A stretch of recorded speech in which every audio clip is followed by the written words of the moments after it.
It's the first episode of Oscar season. Oh, I So was gonna say this is it, right? This is the first yeah. one. So it's Wow. we're on the red carpet. Oscar We're not season. quite to the ceremony yet, but this is the only episode that'll actually come out before the Oscars. It- And Oh. it's also the first episode after it's the first episode after the ladies voting has gone live, which it did on Friday. That's tomorrow as we're recording this. But I was like, I didn't know it was out. How come I didn't get notified? we haven't actually. Yeah, so I still have to put that together. But what's fun is we can talk about and decide what the categories are for the ladies. I think it normally is just the categories at the Oscars also. I was gonna say, isn't that yeah?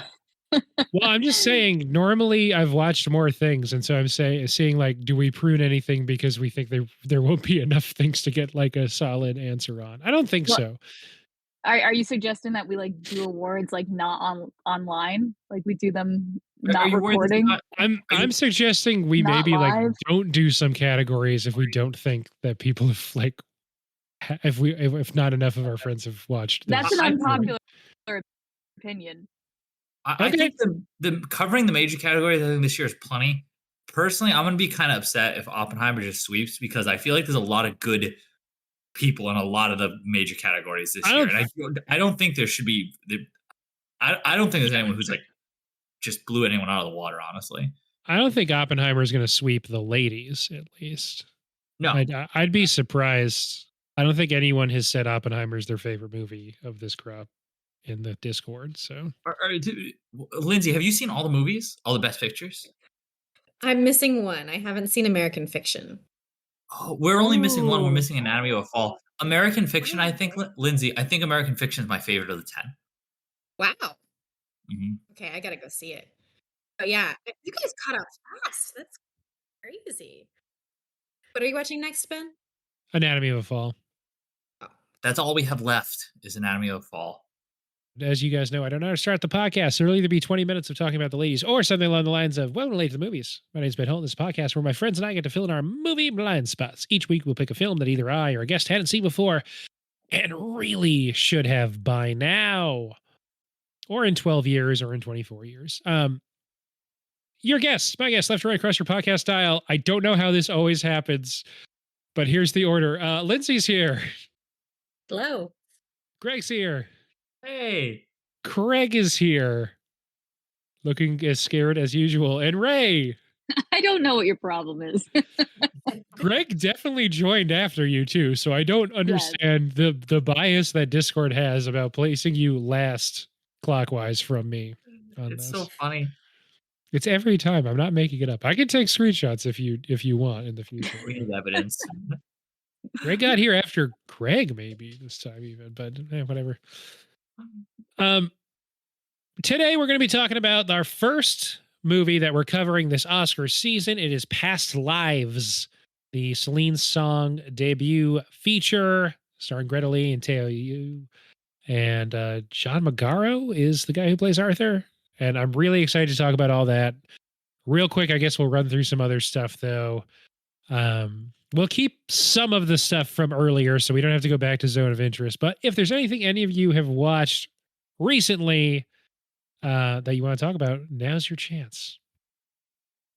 Yeah, so me and Ray watched Poor Things last night and then American Fiction a couple nights ago. Mm-hmm. And I like those. American Fiction, great. I think that might be my favorite Oscar movie for the year. That has a really good ending. I know mentioned good endings. But yeah, highly recommend that one. That one's wicked good. I honestly can't summarize what that thing is about, to be totally honest. I feel like there's a lot happening in that movie. But it is great. It's got some comedy in there too, so I love that. Poor Things is just the weirdest movie I've ever seen in my whole life. I'm sure of it. There's no way. There's no way I've seen anything stranger than that movie. There's just no way. I can't think of anything. I'm shocked that it managed to get an R rating. I think they bribed somebody in order to do that. Because it shouldn't have that. There's no way. That's another one I could not easily explain the plot to you. But it was good still. I enjoyed the ride. That one was definitely more about the journey. It's a little slow, or a little maybe not slow to start. The beginning is just is too weird. Not that it gets less weird. It's very uncomfortable in the beginning. Like I was not enjoying watching the beginning. I was actually considering like not finishing the movie. I was like, this is too much, and I don't want to. I don't want to do it. But then I got through it, and then I enjoyed the rest of the movie very much. So Yeah, I know that was all vague, but I don't want to spoil anything for either of you guys for the movies you Mhm. haven't seen, because they are good and they're worth I feel watching. kind of like those people that Appreciate like that. say that you need to watch The Office, and they're like, just get through the first season, and then like it's better after that. Yeah. And then not that the first 15 minutes are bad, but they are an uncomfortable weird. And then it just gets to a weird Yes. afterward. Hmm. Um, I love Emma Stone. I don't know why she decided to make this movie. This was an odd choice. She likes working with Yorgos Lanthimos, I guess. Could not picture myself ever being at a point in my life where I'm like, this is the role I want. This is what I want to do. She's just braver than me, I think, is what it is. But I guess. couldn't do this. It kind of reminds me of I don't know, just this conversation now reminds me of Kate Blanchett taking the role of the monkey in Pinocchio last year. Yeah. She just wanted to. The monkey named Garbage. That's Yes. me. That's my spirit animal. I forgot about that. I haven't seen this yet, but we will be talking about it. It'll be one of the episodes that we have a spotlight on this month. I already have a crew together for that. Oh, So really? that's exciting. Poor Things? Yep. Oh boy. Okay. That'll be a fun ride for you. Yeah. That'll be exciting to get into. Yorgos Lanthimos' next movie is already in post-production, and Emma Stone's starring in it again. Oh my gosh.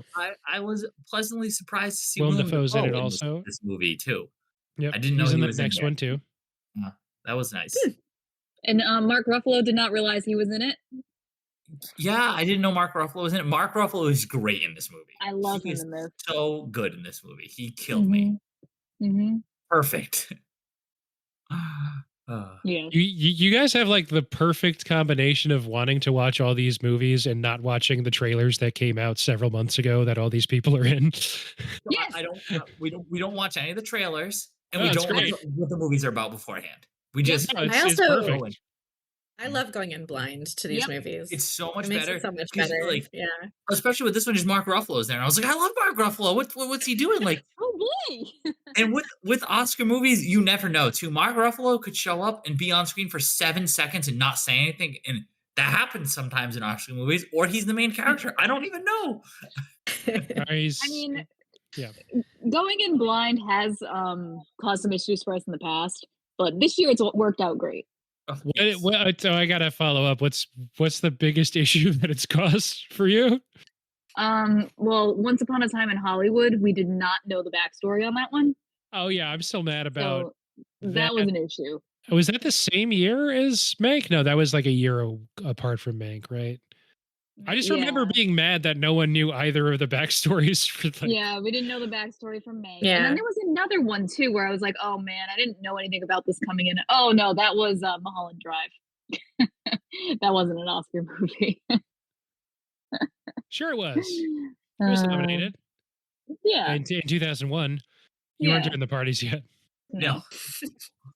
Yeah, for my part, I'll keep it short. I've been watching Oscar movies, watching some other stuff, but mostly what I wanted to talk about is a new movie from Jane Schoenbrunn, who directed the movie We're All Going to the World's Fair from a couple years ago, which I talked about on this podcast back then. And that was a movie pretty much all told through webcams, and I think shot during the pandemic. And it's one of those movies from a first-time director that you're like, oh, okay, this is sort of like a calling card so they can level up in their next project and like get money and like stars and stuff. And that seems what's happening. So the new movie is called I Saw the TV Glow. The trailer just came out, I think yesterday as we're recording this. Justice Smith is in it. A couple other people you maybe have seen in other things are in it. And it's like a real movie that's shot like with cameras on locations and stuff. I really liked World Going to the World's Fair. It seemed really, I thought it was really cool. It's a little divisive just because it's sort of, it's creepy, but it's really just people in front of webcams, just like sort of like affecting a mood kind of. But this is like a real movie. So I'm excited to see what happens with that. And that'll be my thing for this week. And we can get into Past Lives, which we all liked a lot and want to talk about, but also want to go to bed sometime tonight because it's a weeknight. Gross. Am I the most recent watcher, first time watcher of Past Lives? I might be, right? Probably. Yeah. We're like a little bit out now. I'm a little worried that I'm not going to remember it clearly, honestly. Yeah. But anyway, so yeah, I saw Past Lives, what was it, like a week or two ago now, and everyone else has seen it within the last year, and that's how these episodes are going to go. For the most part, we're counting all of these as recent watches. So they all count for this podcast, in other words. I watched it again last night. So. Oh, perfect. Oh, there you go. I mean, we're not that far off. I think it was like 2 weeks ago we watched it. Yeah. We actually watched it on January 30th, wife. It was just really good. So it feels like not that long ago because we keep talking about it. February is short. It's the 29th. Less than a month. Thank God it's a leap year, or else it would sound like more than a month. Mm-hmm. But it's actually less than a month. Yeah. I liked it a lot. Yeah. There you go. I saw it when it came out, which I was like a year-ish ago.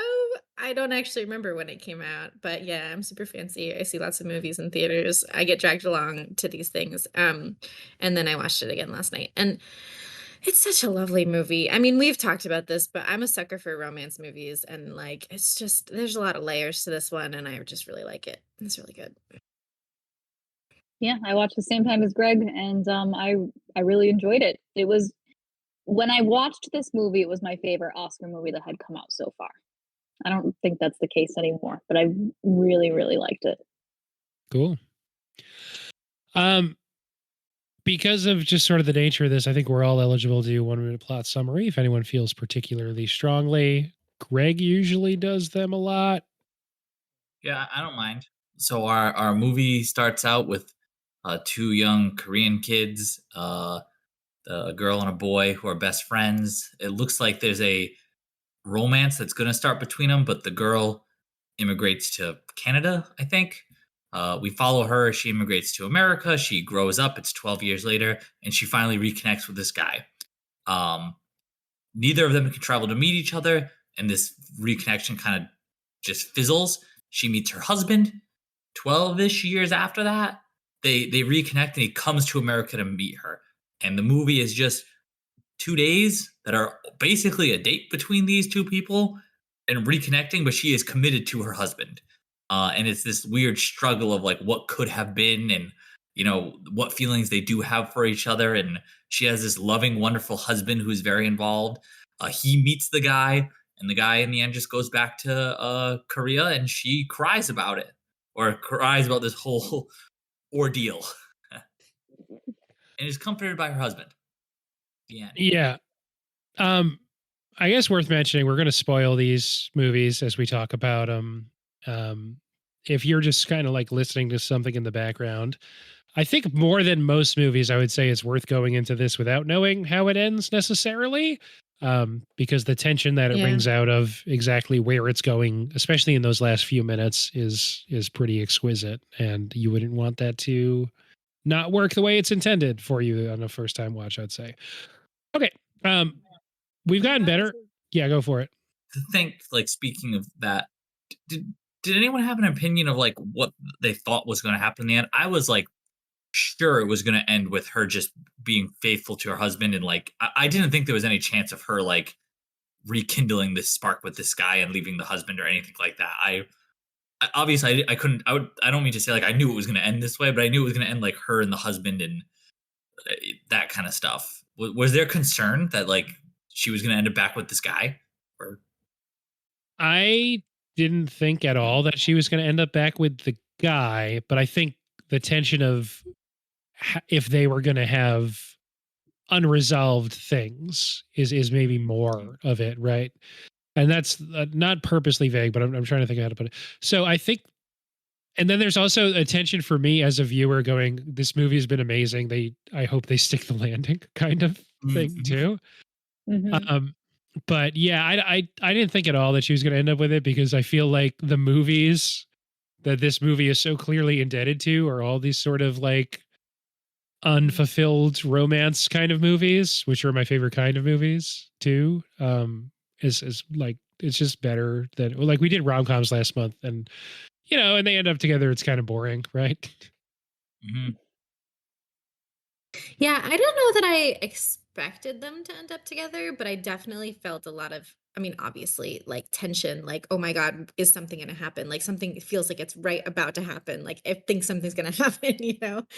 Um, so I was like anticipating it sort of and like waiting for it. But like, I don't know that I necessarily knew. Like, I definitely didn't feel like I knew which way it was going to go. So I was probably more in the camp of uncertainty when I watched it the first time. Yeah, I guess that's like a door number 3, is it's not like she jumps in the Uber with him and goes to the airport, but like, if over those couple Yeah. days she could have done something to really mess up her marriage, even if she doesn't end up with the guy, right? Hmm.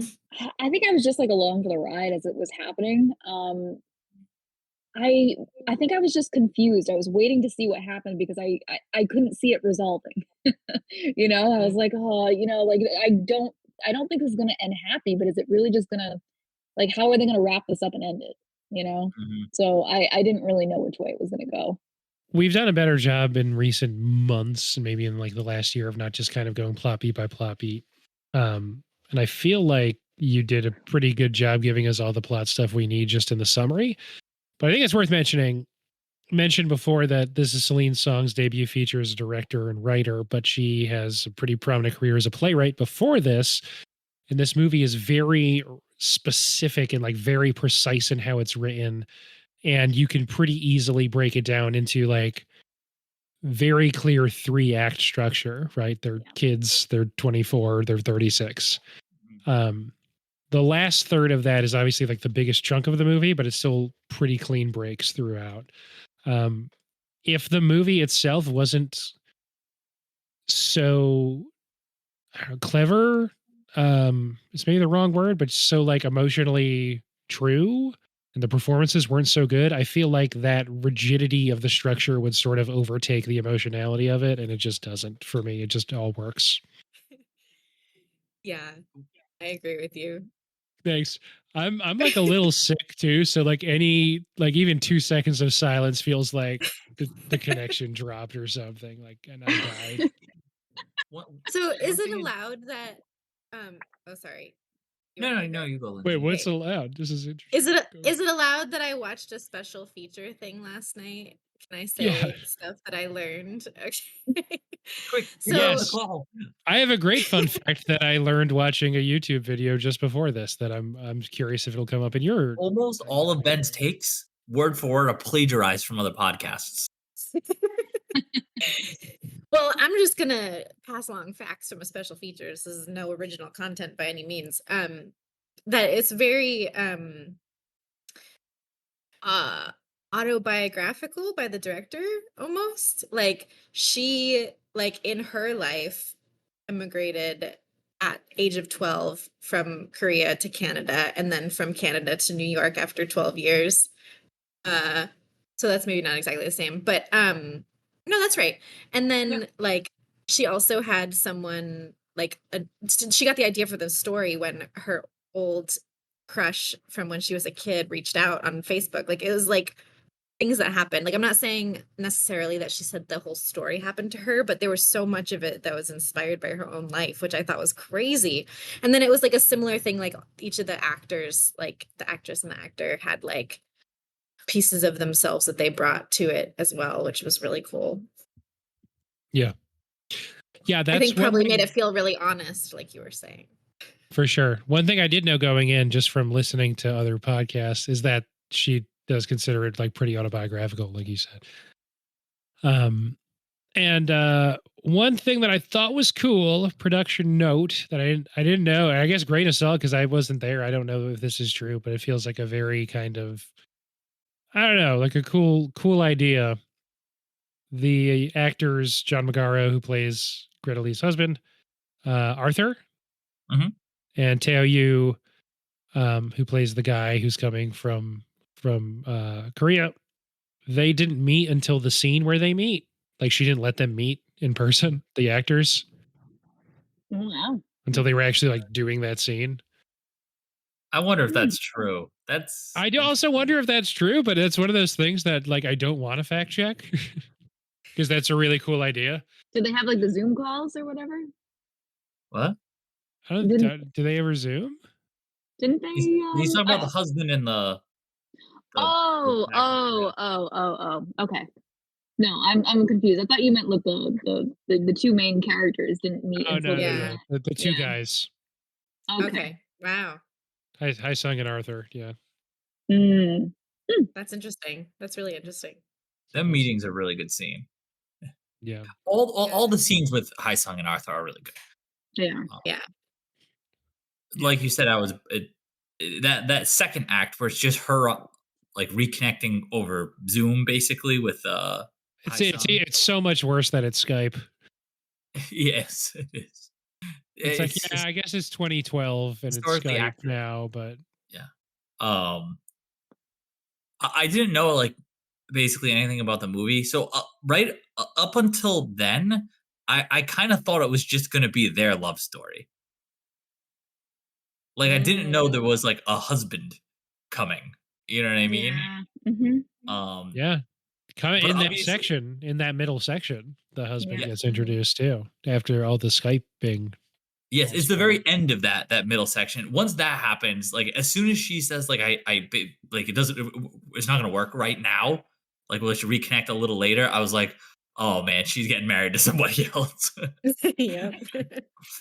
But until that point, I was like, oh, this is going to be like a you know, you were saying you were a sucker for romance. I was like, oh, it's a romance. It's going to be a romance because I don't know if I would even call this movie a romance. Like I don't know what this thing is. So I think about it the same way I think about certain songs. Like if you know the song by the Talking Heads, This Must Be the Place. It's a song that's about love and about like the experience of love. And I feel like this is also about more like an experience of romance than it is about like a romantic connection. Right? Because there's definitely something between these people. And they kind of address towards the end that it's maybe some sort of nostalgia that neither of them have really been able to let go of for whatever reason in their own lives. That more, it's more of that or some connection for Nora to her former self that got severed at a young age, but old enough that she remembers that person, young enough that she became a completely different person. And for him, his life isn't really doing much, and he remembers like maybe stuff would have been different if this person was still around. And so it's both these like other paths that they maybe grass is greener have thought about a lot. You know, right? But then there's also like a real connection. There is chemistry between them too. It's really interesting. So it's a cool movie. It is. One of the things that I really loved about this movie was I keep thinking about the way that it opened, where it was like so cool.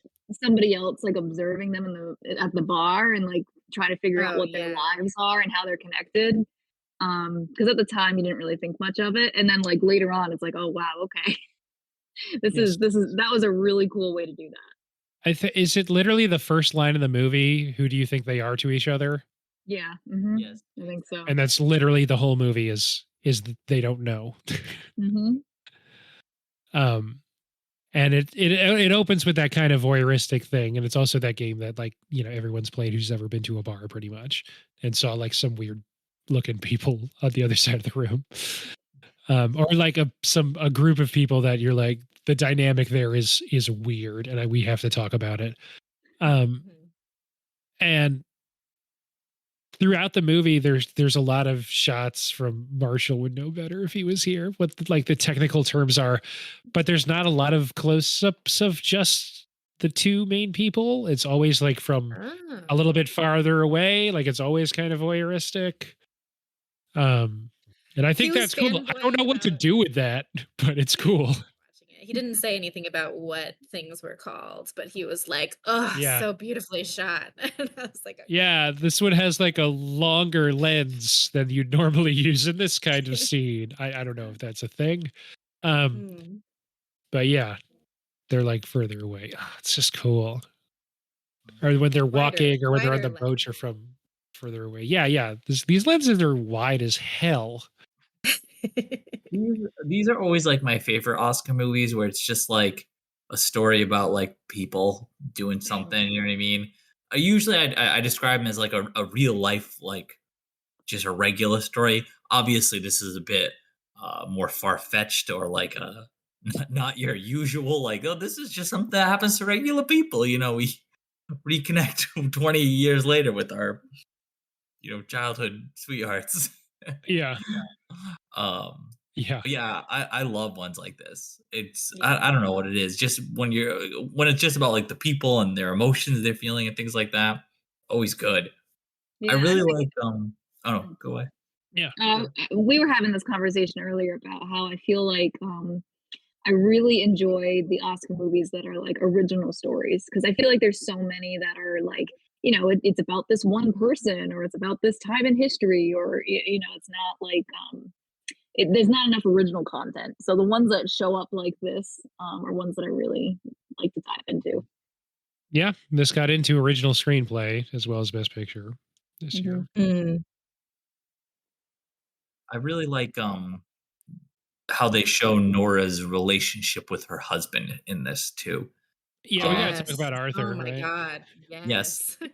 because it's a very real relationship they have too. It's not like totally perfect, like he's like Prince Charming and just doesn't do anything wrong. And Yes. he doesn't do anything wrong really in the film, but He's not an asshole, but you kind of want him to maybe make some different decisions. yes. He's I just like, I Go ahead. no, go. Oh, so my favorite scene, I was saying my favorite scene in the whole movie, I think, is when she walks in to him playing video games after the first day that they spent together, and she says, "You were right. He came here for me." And like the fact that they reveal like that they had already had a conversation about this was just like very telling about like where their relationship is and like what it's like, and I just like love that so yeah. much. Hmm. Yep, yep. But also, bro, you got to put the controller down for that. Yeah, yeah. He's like You still got to have trying to like play. yeah, you got to have like some flowers, maybe like a pasta dinner ready to go. Like you got to I up your game a little bit this love week. they were just so like open and honest with each other. It was really nice. So they obviously had a very good relationship, because they were talking about this and like, she didn't hide anything from him. Like she told him how complicated it was and he was like, "Okay, I'm here for you." And He Yeah. was very understanding about it. mhm. But he also Yeah. plays video games at night and doesn't put the controller down in the middle of the conversation. So he was also I, like a normal guy. I don't know. He yeah, was. I like that he's not like the typical way that he described like the movie and this character calls it out himself. He's the evil American husband that took you away from your childhood love. Um and there's something nice that or like clever or witty, I don't know about the writing where he's not like a fully toxic like terrible partner about this whole situation, but he is still really insecure about it and it's still presenting in certain ways that he's, you know, probably isn't going to look back on this week and be like I did a great job. Uh-huh. I like to like at first I think when they introduce him like not when they first meet but in that third act where it's the 12-year jump. Um, he's like speaking Korean too, and I was like, oh, like he learned Korean for her and everything. And I was like, that's when I thought they were just gonna have him be like this absolute perfect person. And then a little while later, like, well, he knows a couple Korean words, and he doesn't Yeah. say them very good either. You know what I mean? I'm like, but he's kind of trying. You know what I mean? I was like, okay, now it's a lot more, Yeah. grounded in reality. Like, oh, he's trying. He can do a couple. But then at the same time, she mentions like, oh, but my parents love him. he's like plays games with them. They're like super into him. He's so like, you know what I mean? So you know, he's like meeting halfway there, and I don't know. His depiction, I think, is one of my favorite parts of this movie. It's so good. I haven't seen that guy in a lot of their stuff. He's been in a couple Kelly Reichardt movies, her last couple, First Cow and Showing Up from last year. But he's so good. It's such a interesting portrayal, and there's so many. When I think about like the questions, like the what would you do about whatever situation, this is a great movie for what would you do in this situation, and the fact that you can put yourself in any of the three characters' shoes and think like, in their shoes, I would react differently in this situation than if I was in that person's, place. And it's just so interesting. One thing I do before I forget to mention, I think the best conceit of the writing is that both Nora and Arthur are writers. And so you can get away with writing lines like, you dream in a language I can't understand. Which in like other movies would just sound so hacky and so flat, but you're like, no, these are artists. This is probably how they would talk to each other. And the fact that he sees this as like, this story is too good for me to mess up, so you have to go hang out with this guy that I kind of hate. Yeah. I as far as like putting yourself in their shoes, like you definitely can't. This movie I've thought about a lot. Like I feel like I still keep coming back to this movie a month later. And I've already told Ray a couple times that I won't let her go hang out with her Korean sweetheart, like childhood sweetheart from 20 years ago or whatever. I told her it's not happening. She's like, I just can't understand what they're talking about. So I think that's the big question for me as far as Arthur goes. One, are you cool with this happening even as much as he's cool with it? Are you like doing an ultimatum? Are you putting your foot down? More importantly, are you going to that bar with them on the last night that he's in town? Okay, and like that part. And knowing that that's how it's going to play out, that you're just going to be like alienated from that conversation most likely, but you just have to sit there and be like, I'm here too.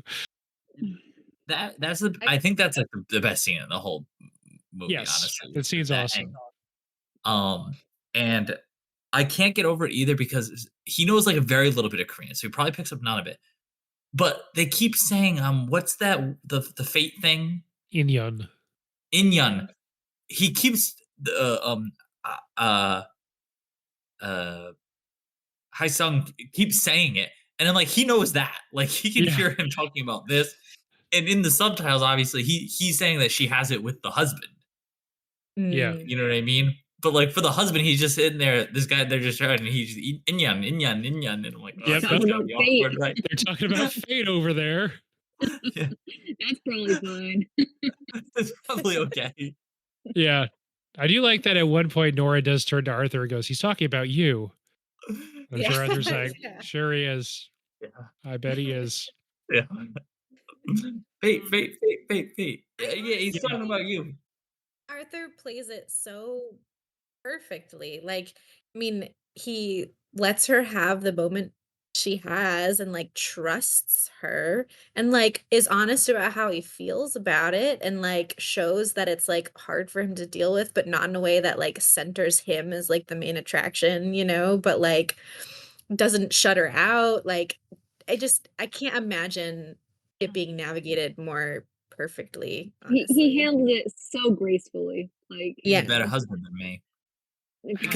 I mean, realistically, it's not a big ask for him to just be like, could you not go see him? Right? That's not that big of an ask. It wouldn't be that crazy of an ask, but like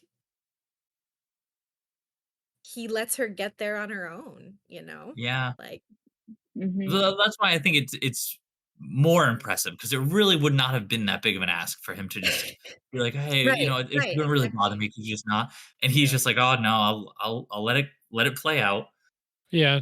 And you'd think like maybe if he is that kind of guy and they do the first day and then she comes back and he's like, yeah, you're right, he's here because of me, then maybe he's like, oh, well, then you can't see him anymore. But I think you just can't let yourself be a chaperone, right? Like you can't let yourself get put in that role. You either don't Yeah, go or that's say pretty you cringy. can't go.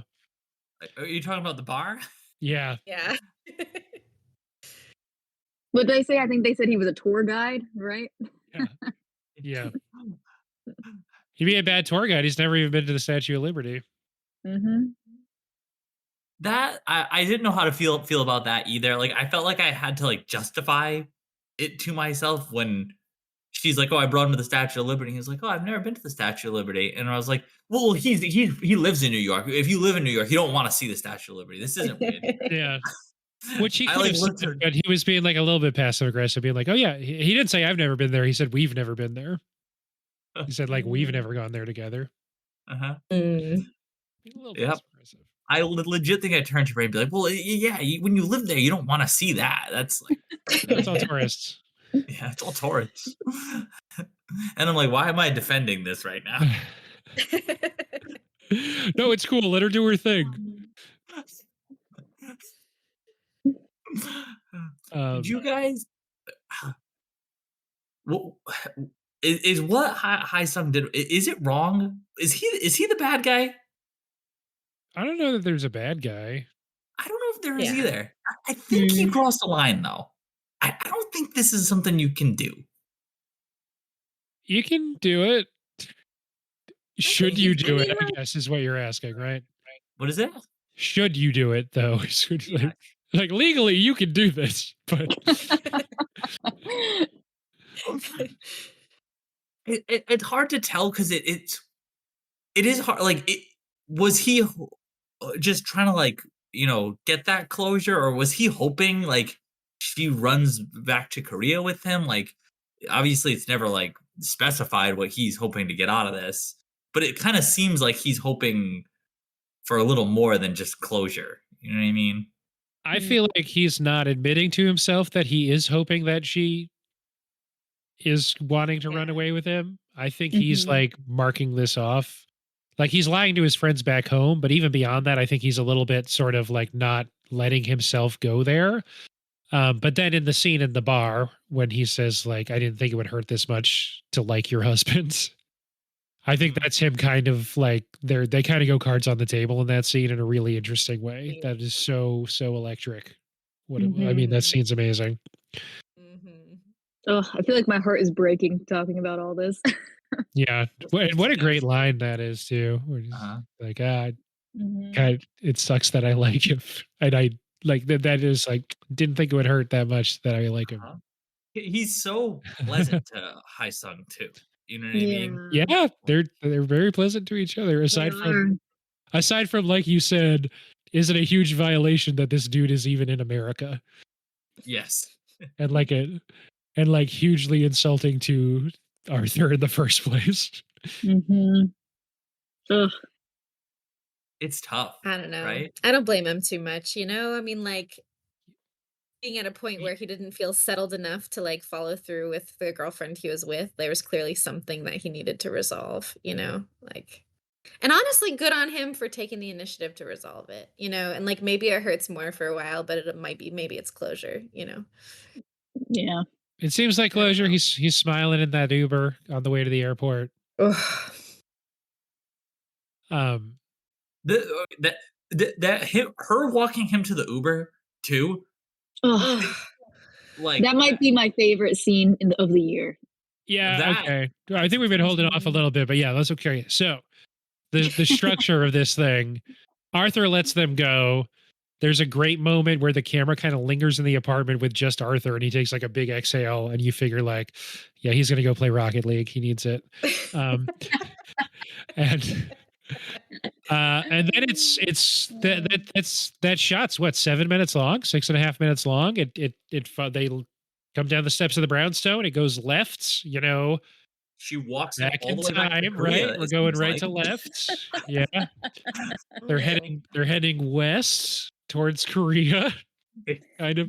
I think from New York, you're sort of like either way, right? I guess you Yeah. go west, Yeah. but it's not like that much farther if you went. Anyway, kind of back in time, right? They roll it back. They go left. The camera. This is all one shot. They stand there awkwardly. There's like so much. Like I think we've all had these moments of even if it's just like a couple minutes before like your vacation's ending and like the Uber's coming to take you to the airport from your hotel, and there's still like this feeling of desperation. I swear they walked 10 blocks in that scene. I was like, the Uber's picking you up right outside. Where are you guys going? Yeah. And they don't talk. The Uber comes to you. You don't have to do this. And yeah, they don't talk this whole time because there's like too much to say, and then it's just getting like the tension's just rising, and they're just like, "Oh, the Uber's coming in 2 minutes." You're like, "Somebody say something, please." But then you get a minute and a half of silence. Yeah, and just to do the overall structure of this thing, then some stuff is said right before Hae-sung gets in the Uber. Then she walks back. She mentions before that she doesn't cry anymore. She bursts into tears and hugs Arthur, and that's pretty much the end of her story.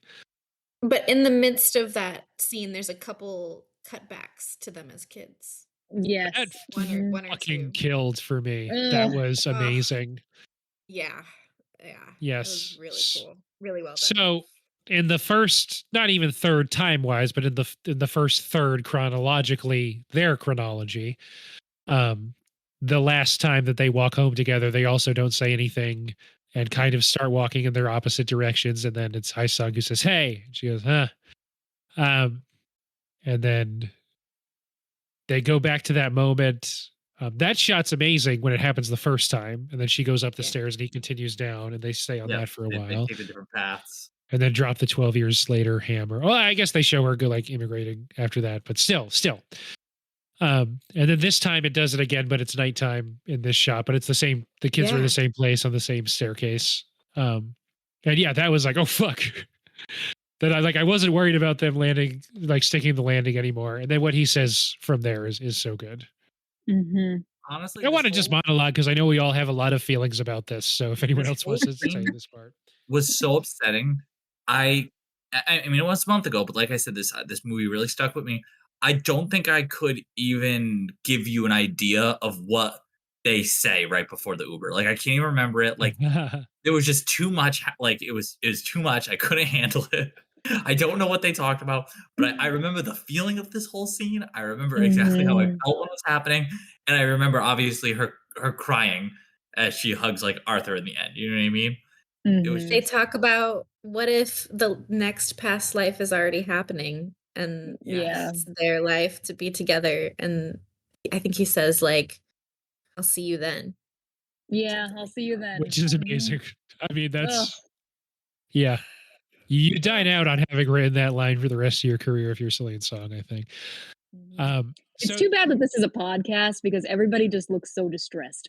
We're all like, however we present our anxiety, I'm getting more manic. People are crying. Anyway, Craig just looks shocked. Craig is shocked, non-responsive. We are sending emergency services to Craig's house as we speak.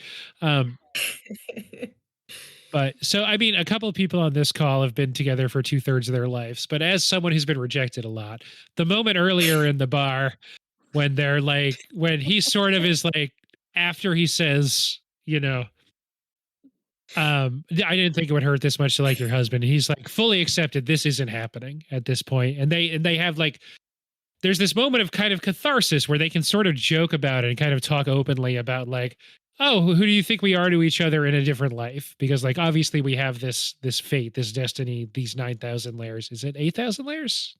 Whatever, 8, however many thousand layers. We have the 8,000 layers in a different life, in one of our past lives, what were we to each other? And they kind of joke about the different situations they would have been in. And it's more of like a joking kind of like, oh, okay, whatever sort of thing. Not whatever, but like they're like we sit next to each other on a train. Yeah. We'd hate each other. We would cheat on each other with, whatever. And that's also oh no, I forgot what I was going to say. There's a great bit in there too. No, like at the bar that we haven't mentioned yet. That's when she also says that person that you're thinking about doesn't exist anymore, but they did exist and that was real. And she like validates his emotions while also like breaking it forever. Like in a nice way, which is, a really important thing. And is also so well written and so well performed and the performance movie. I think we've already said enough. Are amazing, but bears repeating. Yeah. Anyway, then calling back later to what if this is a past life and we're already in the future life before he gets in the Uber? It just fucking kills. It's so good. Mm-hmm. I'm getting chills. I think each of us have said that at this point, but again, that also all bears repeating. Yeah. A good movie. Good movie. The lack of a better word, the first date, his first day with her, gives me some like before sunrise vibes where they're just like wandering around New York, like going to different points of interest and like talking about their lives and things like that. And it does give off a romance movie vibe, but then you're uncomfortable about it because you're like, she's married. What are you doing? So oh no, go. I was gonna just kind of jump like piggyback on that. So if you want to keep going first. Oh, I did know like that she talks about her husband a lot during that day, I noticed. Yeah. Mm-hmm. Yeah, girls do that. You know about from all the dates you've been on. They're always just talking about their husbands the whole time. I'm using the wrong apps, clearly.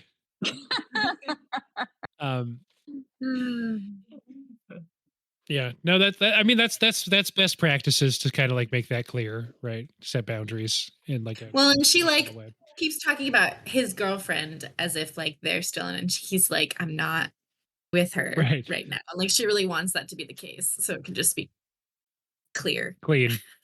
Yeah. Mm-hmm. Yeah. So about Before Sunrise, when I joined the Oscar server, watching this also got huge Linklater vibes, huge Before Sunrise. We get all the last time the three of us were on one of these podcasts together, we were talking about Before Sunrise and Richard Linklater. And that movie's not just the wandering around a city and talking, but also throughout his career, his obsession with time and the way that this movie is very clean. 12 years. What are these people to each other over time? How does the relationship dynamics change over time? That's something he's obsessed with. No one had mentioned Wong Kar-wai's movies yet, so I said In the Mood for Love is also like kind of a touch point for this, and you guys should check that out too. And then I went back and listened to, I think it was like a June 2023 episode of the Big Picture podcast, which I mentioned a lot because that's when Past Lives actually came out. And within 5 minutes of that one of the hosts mentions, I was thinking a lot about the films of Richard Linklater and Wong Kar-wai while watching this movie. I was like, oh, cool, we got that too. So we're just as smart as them, maybe. But yeah, so I was thinking a lot about those two directors and their movies throughout this. Definitely a huge touch point for this thing. There's something about carousels and time travel, right? That's a thing. Oh. Because they're having that conversation in front of a carousel, and I feel like carousels in fiction usually represent time travel. Is that from Catcher in the Rye too? If you sit on a carousel and it goes in reverse, you go back in time. Have you ever seen the terrible movie Now You See Me? I don't think so. It ends with Mark Ruffalo on a carousel doing magic. Yes, we have. No, I have seen this. I have seen this. Yeah, yes. And he's like, I was magic the whole time. This carousel is magic. Movie fucking sucks. And they called the second one Now You See Me Too instead of Now You Don't. And I'm still mad about it. I've brought it up on the podcast a lot. Yep, they missed an opportunity there. It was right there. Anyway, I was thinking a lot about Wong Kar-wai and Richard Linklater while watching this movie. I'm going to cut that whole bit. I'm sorry. This should be more interactive of an experience for you.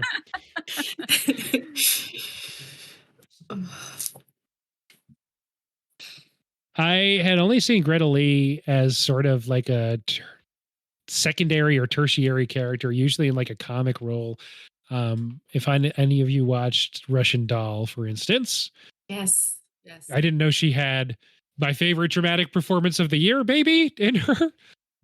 As someone that I've mostly seen as a supporting character in like sitcoms. So, yeah.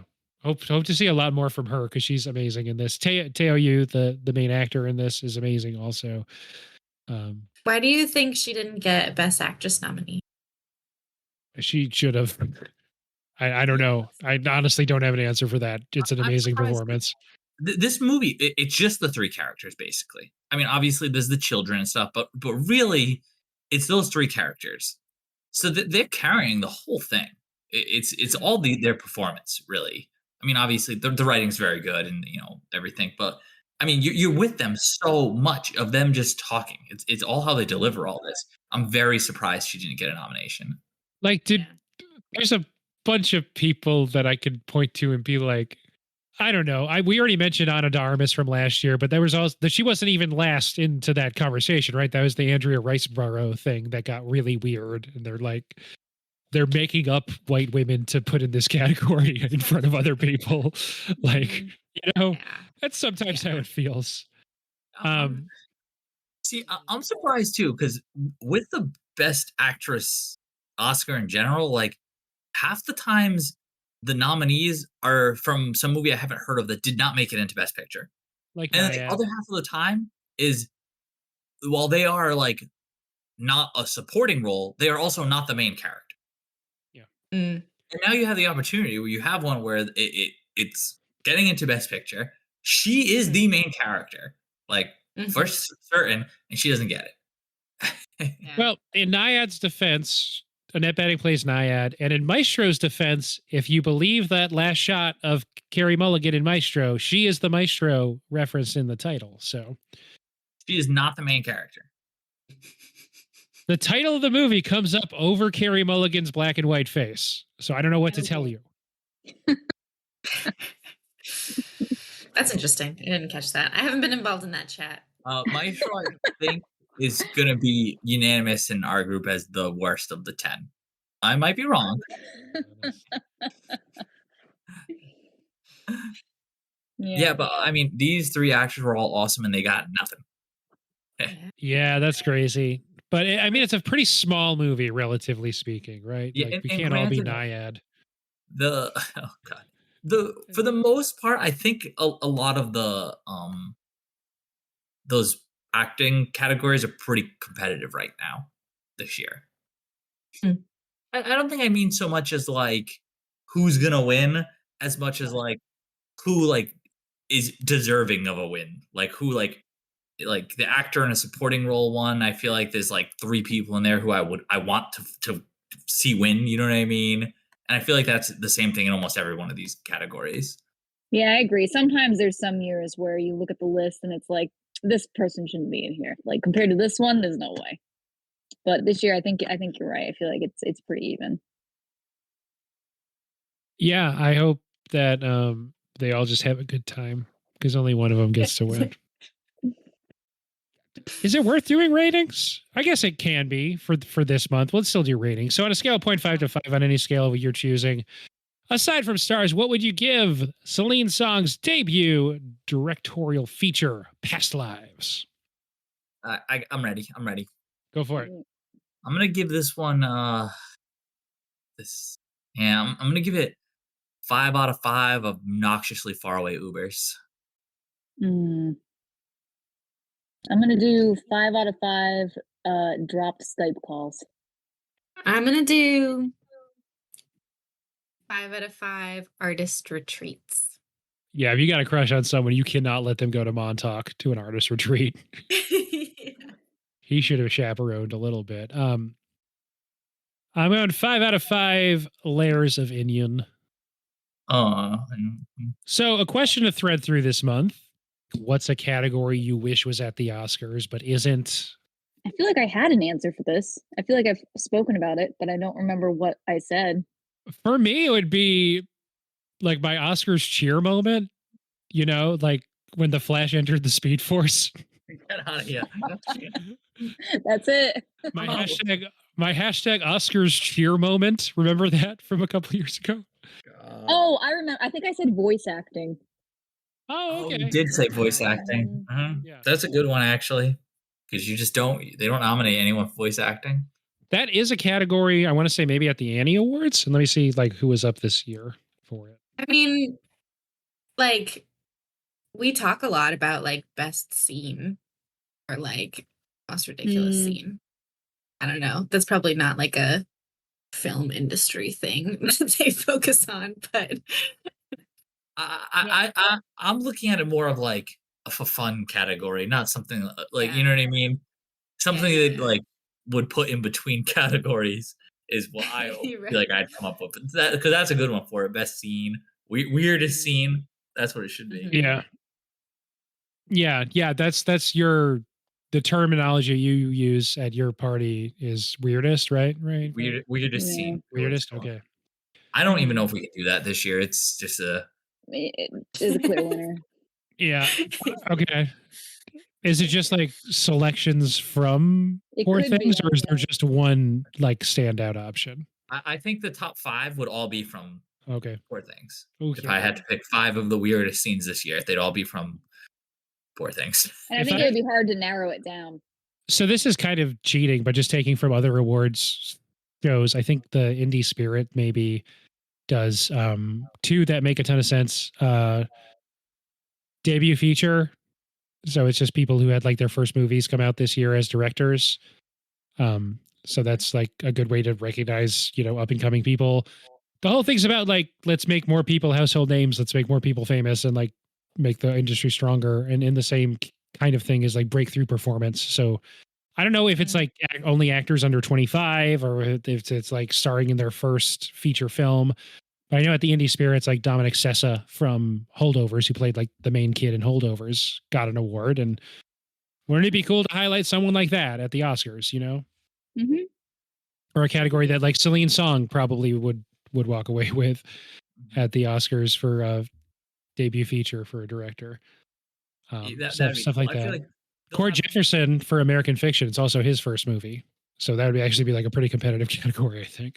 Yeah, I think that would be cool, and I feel like they should have time for it since they're just gonna like text us who won all the technical categories or something anyway. They'll just like flash a QR code on the screen. It's like, yeah, we made a GIF about it. Go watch that. And then tell us about the museum for 15 minutes. I do like the museum. Yeah, it's a cool museum. I don't live there. No one goes to Los Angeles. There's nothing to do besides the museum, I guess. Museum, yeah. There's much more interesting went places to go there. to. I know. I'm actually jealous. I'm jealous. Yeah. Yeah. I mean, That's the pretty cool. food scene seems pretty good. I think that's probably true. Here are your 5 nominees for outstanding voice acting. Sorry, outstanding achievement for voice acting in a feature production at this year's Annie Awards. It was Chloe Grace Moretz in Nimona, Jack Black as Bowser in the Super Mario Brothers movie, Trezzy Gazal, who played Gwen Mallard in Migration, David Hornsby, who was Joker in Merry Little Batman, which I didn't know there was a Batman movie this year. But the guy who Jokered it up did a great job, I guess. And Hikotsu Matsumura in Suzume, which was the new movie from that guy that people like. Oh, yeah. You guys remember. Yeah. Mm-hmm. Yeah, everyone knows. Yes, Weathering with You is what I'm thinking of. Also, Your Name from a few years before that. Pretty big anime flicks from the last few years. So those were the people. There's only one person with multiple wins. This is fun. Who do you think it is? So this category has been around since 1994. Only one person has multiple wins. It's no, well, maybe. What's his name? Alan Tudyk. Alan Tudyk. No. He won in 2013 and 2019 for playing the same role in a movie and its sequel. A Disney movie. A very big Disney movie in 2013, and then a slightly disappointing one, as I understand it, from 2019. Oh, well, is it Frozen? It is Frozen. Is it? I don't know who plays Olaf. Yeah, it's Josh Gad. Oh, okay. I didn't know he played Olaf. That's his whole thing. I don't know. Yeah. And like pretending to be a little gay in the live action Beauty and the Beast, but not so much that they can't show it in China. Right. Just a little bit. Yeah. Maybe he's just fancy. He like winks at a man a couple times, and Disney's like, our 30th first gay character. I thought of another category that I want, by the way. I want best good boy, and I want the best animal actor for the year. That's an awesome one. I was thinking best adult film. They've got a lot of awards for that.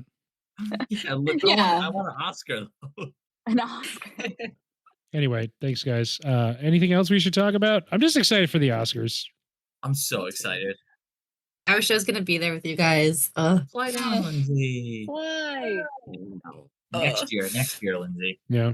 Yeah, I'll have to plan again next year. Yeah. Can we set up like a tablet on like a robot or something? I've already started thinking about this, like what the best option is. Yay.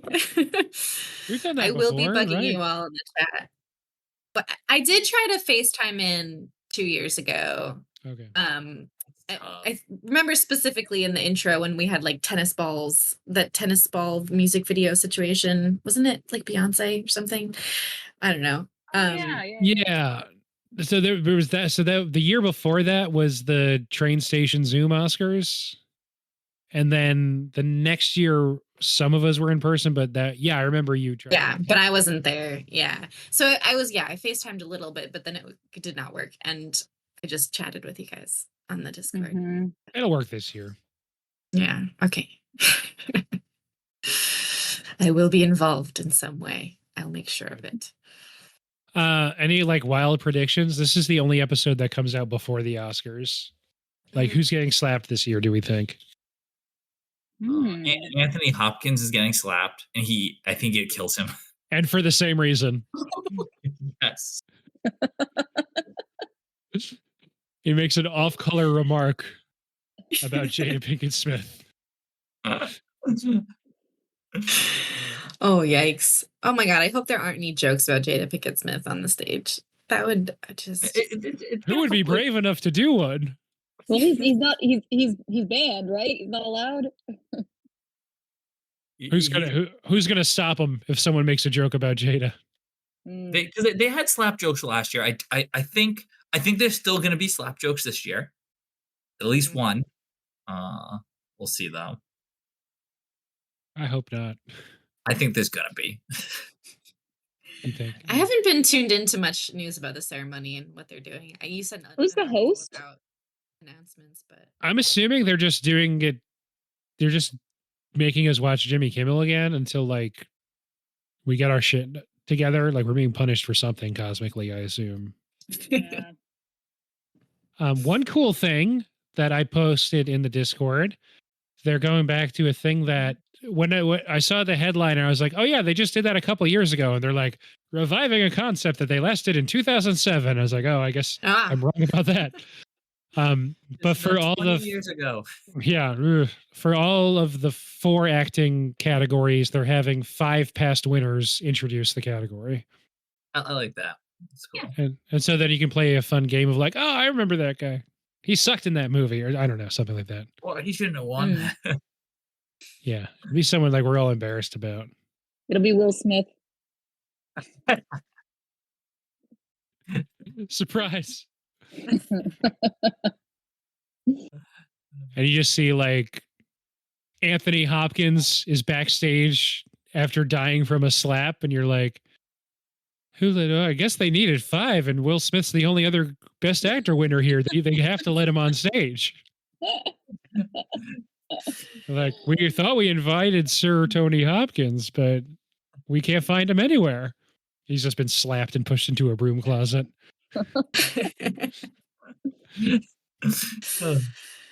Anyway, this episode ended 45 minutes ago, and I appreciate you all for hanging out tonight. That's going to sound weird to viewers when the runtime of the episode on their podcast app is 43 minutes, but it's true in real life. Anyway, you can find our stuff on Linktree, linktr.ee/late to the movies. One of the things you can find there'll be a way that you can, the fan, vote on the ladies this year, because March 10th is really early in the month. We'll do the ladies episode after the Oscars. It'll be fun. Maybe you can look at it as righting wrongs of whatever, if somehow they, like, if Green Book wins again or something. I don't know.